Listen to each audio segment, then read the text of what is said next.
لەم شوێنە وەحشەتەیە تێگەم پێغەمبەری خوا صلی الله علیه و سەلەم هەستی بەچی کردووە.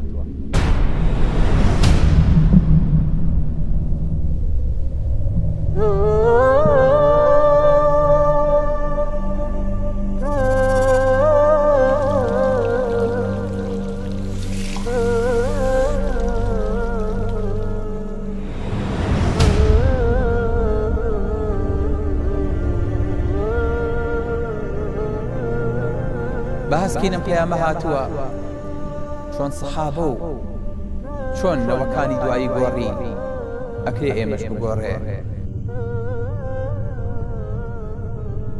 با بەس بێ گلەی لە بەختی خۆمان کەین، با بەس بێ گلەی لە کۆمەڵگا و لە دەوروبەری خۆمان کەین، با بەس بێ قسەکانمان هەر بۆ خەڵک بێ و لە خۆمانە جێبەجێ نەبێت.